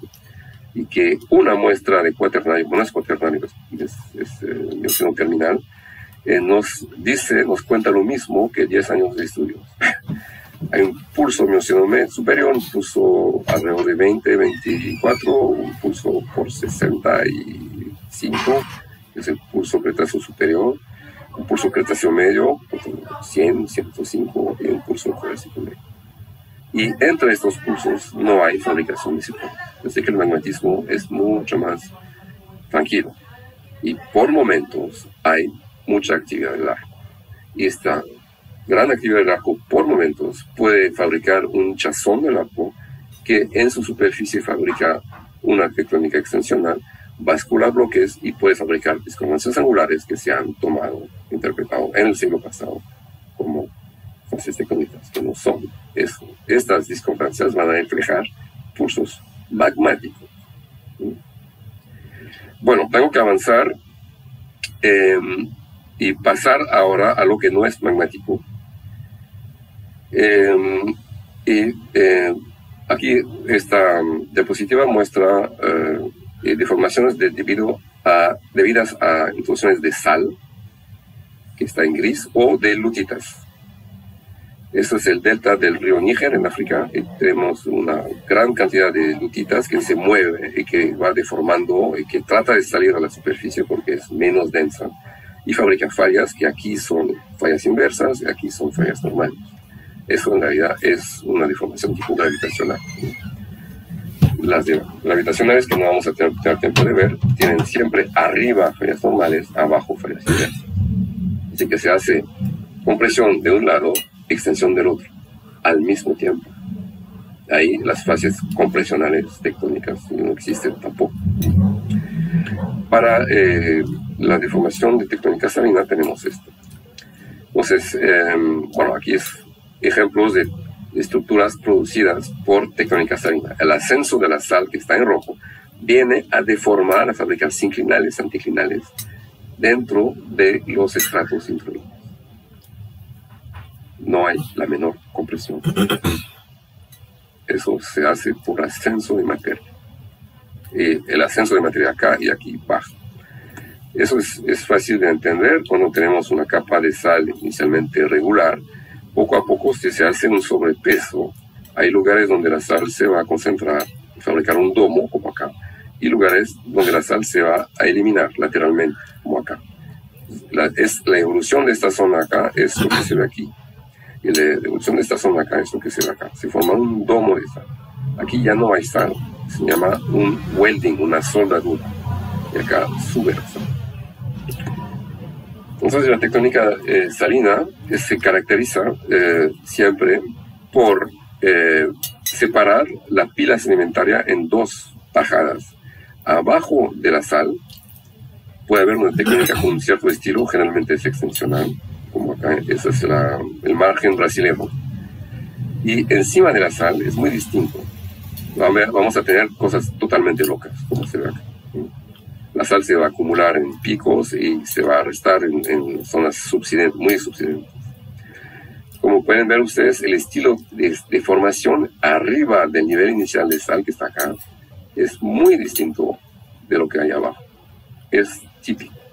típico, típico. Y eso, bueno, en el Perú se lo puede ver muchas veces en línea sísmica, pero a veces con un poco de práctica uno llega a verlo en los afloramientos. Bueno, entonces eso es un poco lo mismo que he mostrado hace poco, sino que estoy con un nivel de sal acá regular. El sobrepeso todavía no ha ocurrido, puesto que la sal aguanta hasta 1000 metros encima, y cuando lo que está encima pasa los 1000 metros, empieza a reconcentrarse, se elimina lateralmente y se va concentrando en una parte axial que al final asciende. Y a medida que la sal se va concentrando en la parte media, obviamente va a haber subsidencia parásita en los costados, y por eso va a haber unas grandes diferencias de espesores entre las zonas de donde la sal se retira con las zonas donde la sal se acumula, y forma geometrías complejas de unidades que se pueden ver en líneas sísmicas y hasta en el campo a veces. Entonces, como les decía, la tectónica salina puede llegar a geometrías locas. Eso es una línea sísmica del norte de Alemania, la cuenca del Mar del Norte. La sal inicialmente estaba ubicada donde ahora hay un reflector fuerte. Pueden ver fallas normales. Se nota que los primeros niveles encima no muestran diferencia de espesor, pero que los niveles que están más arriba sí muestran diferencia de espesor, porque ahí sí que la sal se está moviendo. Y todo eso está casi sepultado por capas del Cretáceo. Y cuando uno mira eso es loco, porque abajo no hay mucha deformación, tratamiento normal, arriba casi no hay, y al medio es geometrías locas. Es típico de la tectónica salina. Acá tomo un ejemplo también de Alemania. Se nota el Cretáceo que viene a rebasar todo. Aquí hay formas tipo sinclinal, forma tipo anticlinal, y aquí abajo fallas normales, ¿no? Eso, para explicarlo en forma tectónica clásica, es muy difícil, es imposible. Pero se debe a tectónica salina. Pero si uno va al Perú, en la parte de la cuenca Pachitea, ve lo mismo. Eso es el Cretáceo, justamente la misma edad que acá en Alemania, no es casualidad. Y acá vemos ondulaciones sinclinales, anticlinales, que representan esto. Y abajo es regular. Es regular. Así que hay una deformación importante, como en sándwich, entre eso sería el pan de abajo, el pan de arriba, que no presenta deformación, y aquí al medio, algo muy deformado. Entonces los tectónicos, cuando ven eso, dicen, ¿cómo es posible? Porque obviamente si fuera tectónica clásica, lo de abajo tendría que estar deformado también, y no lo es. Entonces es tectónica salina, es diagnóstico. ¿Ven? Entonces hay que tener eso presente a veces. Para el Perú eso es muy común. Este mapa ubica los domos de sal en el Perú, mapeados por el INGEMET. Acá hay más, bueno, en sísmica se ve mucho más, por supuesto. Hay domos de sal hasta por el lago Junín. Al oeste del lago Junín hay un domo de sal que ha sido exportado. Y domos de sal siguen por acá, porque aquí es un lugar, una zona donde hay compañías mineras que exploran, no por la sal, pero donde hay sal hay muchas veces cobre sedimentario, muchas veces hay zinc. La presencia de una cuenca salina tiene implicancias metalogenéticas. Obviamente no es el tema de la charla, pero por eso no detallo acá, porque lo estoy estudiando y lo vendo a empresas mineras.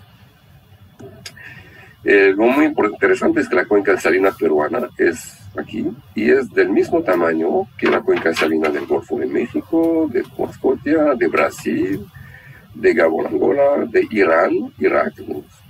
Y del Mar del Norte, que todas estas cuencas son petroleras, porque el petróleo está acumulado en trampas fabricadas por la tectónica salina. Nova Scotia todavía no tiene descubrimiento. pero están buscando. Entonces, interesante que la cuenca peruana podría albergar yacimientos petroleros importantes, sino que la gente no la explora bajo este punto de vista. La explora bajo el punto de vista clásico de los corrimientos, cabalgamientos y todo esto, que no son tan importantes. No lo están viendo bajo el punto de vista tectónica salina. Y eso nos hace pensar en lo que dije al inicio, es que lo que impide descubrir yacimientos no es que es que uno piensa que todo va a ser por acortamiento, por fallas inversas. Y aquí la deformación en gran parte no se debe a fallas inversas, se debe a tectónica salina. Y por eso, lastimosamente, esta cuenca peruana, que tiene para mí un gran potencial, hay pocos yacimientos petroleros todavía.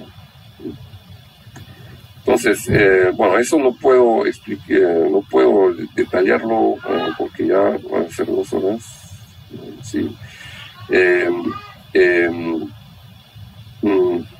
Sí, por ejemplo, hablando de Roma, eso es la escuela corrimentista francesa que interpreta esta línea sísmica con un gran corrimiento, una gran falla inversa, un sobreescurrimiento. ¿Ven? Acá, que repite esto y esto. Aquí pueden ver bueno, el estrato verde, que es el Cretácico. Y dicen que está repetido, que está aquí, entonces gran escurrimiento. Bueno, si uno mira la realidad, y lo voy a ampliar, si uno mira la realidad de acá, ellos dicen que esto, aquí ven, hay 3 reflectores fuertes y 1 acá. Que esto que está acá es esto. Y que este verde es lo mismo acá, esto. ¿Sí? Esto se puede seguir efectivamente bien hasta acá, se pueden ver los 3 reflectores fuertes y el basal. Y dicen que esto es lo mismo. Pero si ustedes lo observan bien, es obvio que no es lo mismo. No es lo mismo. Esta interpretación es errónea. Pues esto, en realidad, si uno conoce la estratigrafía que hemos publicado hace 2 años, ni siquiera, la sal está ubicada entre el grupo Mitú y el grupo Pucará. Y le hemos dado el nombre de sal pareña. Entonces, ahí en la línea sísmica podemos reconocer, aquí tenemos una forma de lente, aquí también, típicamente esa es la sal. La sal arriba, aquí se acumuló y aquí se fue. Entonces lo que está arriba es el grupo Pucará y eso se puede seguir lateralmente. Entonces lo que viene acá otra vez es sal, como ellos lo pusieron, están bien. Aquí se ve la sal, la primera sal, la segunda sal. Y acá es el Cretácico, pero no hay repetición del Cretácico, eso es el Pucará. Entonces este sobredescubrimiento no existe. Pero como ellos son de la escuela corrimentista, obviamente les conviene pintarlo así porque pueden vender su mercadería, ¿no? Sí, lo vamos a decir así. Sin embargo, no es. ¿Qué es? Bueno, yo tengo la solución, pero no. Eso vendo también. Pero para mostrar que la tectónica salina en la cuenca Huallaga, por ejemplo, es muy, muy importante. Y en todas las cuencas del submarino peruano. Bueno, entonces en la parte de afloramientos, por ejemplo acá, es un esquema dibujado por Megar en 78. Megar era francés, pero era un buen geólogo. Tengo mucho respeto por Megar. Él dibujó lo que veía y vio Mitú, Pucará encima, y entre Mitú y Pucará ve una deformación muy extraña.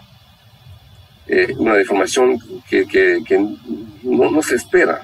No sé por qué, porque es dibujó lo que veía. Hay un despegue entre Pucará y Mitú. Lo dibujó sin entenderlo, pero lo dibujó. Eso es importante en geología. Cuando uno no entiende, hay que dibujar igual.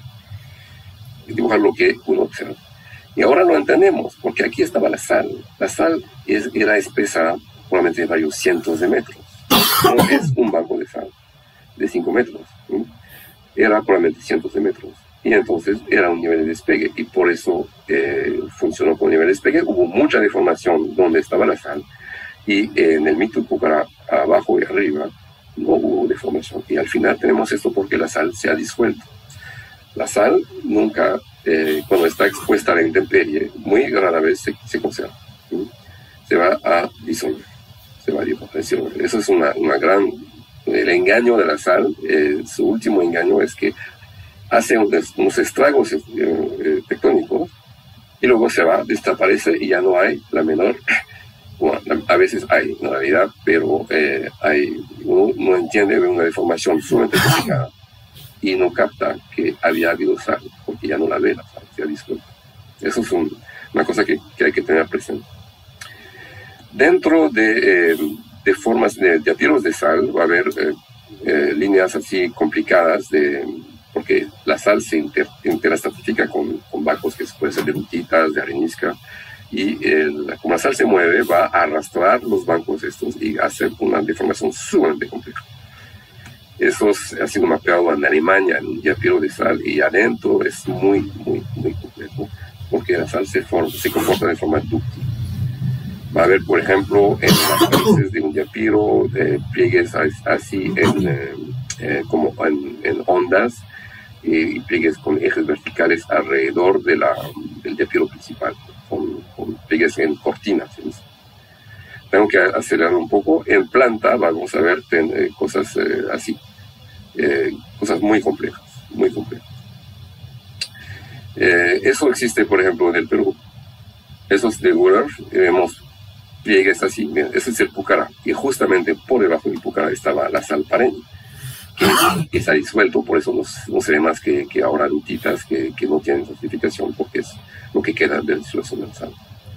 Todo lo insoluble está ahora como una masa sin esadificación, pero arriba se nota deformaciones muy complejas, y al medio era probablemente un diapiro. Se lo puede ver lo mismo así, pueden ver esos pliegues en cortinas que están acá, con eje vertical. Con eje vertical, y al medio siempre una masa informe. Eso se puede ver hasta el lago Titicaca.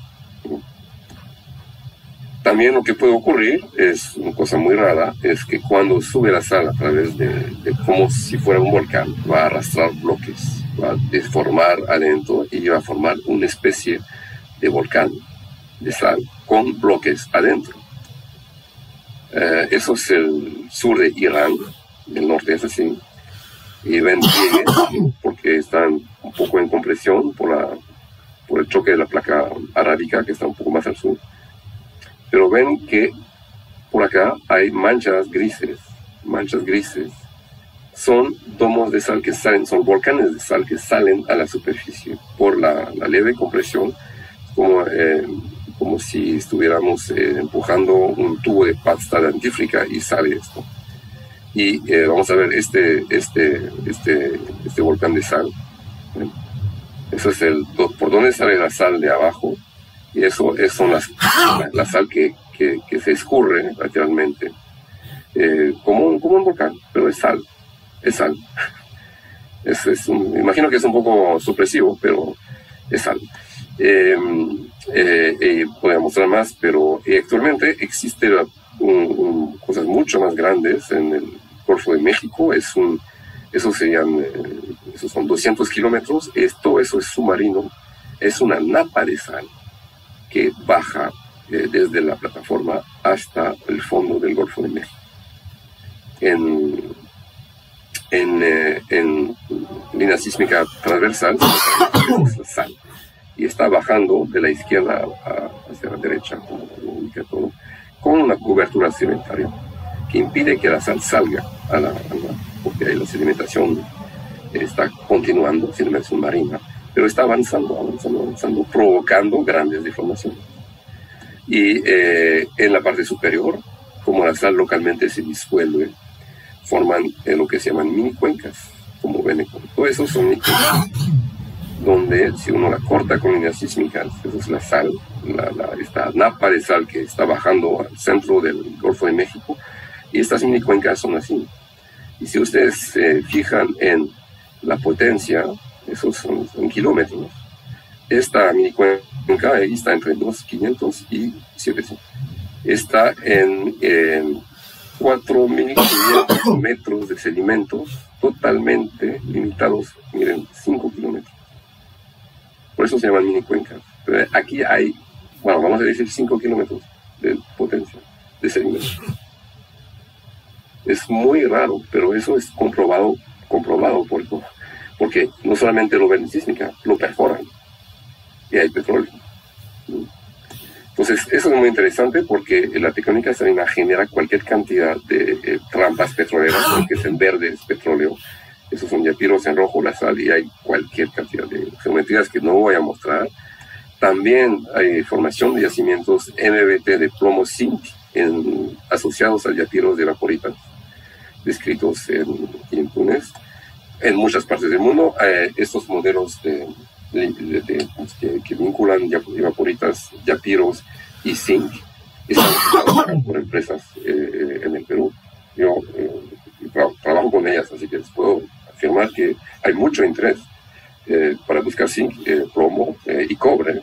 Esto, por ejemplo, aquí tenemos un paleo yapiro en Australia que tiene yacimiento de cobre.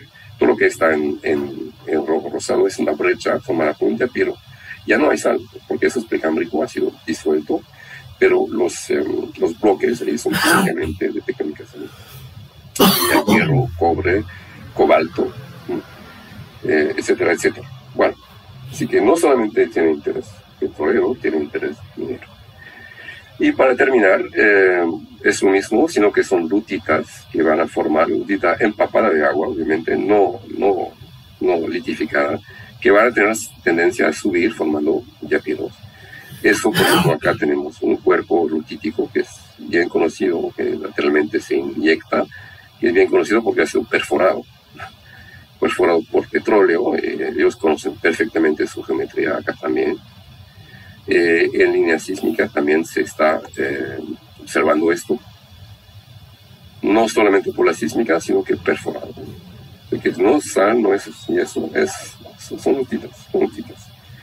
Y otra vez acá, eso ocurre también en la cuenca talar. Pero todavía no está muy reconocido. Ha sido escrito muy al norte por el Banco Perú, pero yo he encontrado en el campo lugares donde se ve yapiros de luz. Así que eso es un poco el panorama. Para terminar, voy a hablar rápidamente de lo que es tectónica gravitacional. Un ejemplo de la margen atlántico de Brasil, margen de Brasil, porque todavía Brasil no ha llegado al Pacífico, que yo sepa. Aquí vemos en realidad es un desprendimiento, pero de gran amplitud, no es un zoom, abarca varios kilómetros, ¿no? Aquí tenemos 4 kilómetros con fallamiento normal arriba y fallamiento inverso abajo, porque es un desprendimiento hacia, hay un desplazamiento hacia abajo, hacia abajo. Y eso se ha reconocido bastante. Y eso ocurre en el Perú, por ejemplo. Eso, además del Perú, eso es Arequipa, y muestra deformación de este tipo, pero eso no lo voy a explicar porque lo reservo para la conferencia que voy a dar con la Universidad San Antonio Abad del Cusco. Entonces, no se la pierdan. Bueno, creo que he terminado. Siento, he hecho casi 2 horas, pero bueno, espero que no ha sido demasiado aburrido para ustedes. Muchas gracias.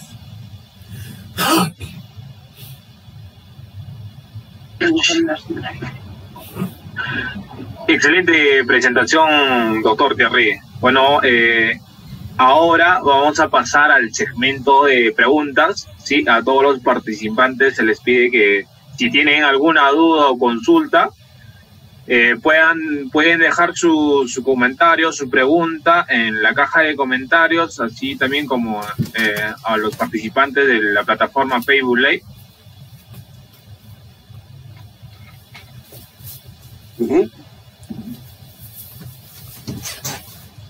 Ya, excelente. Aquí ya tenemos la primera pregunta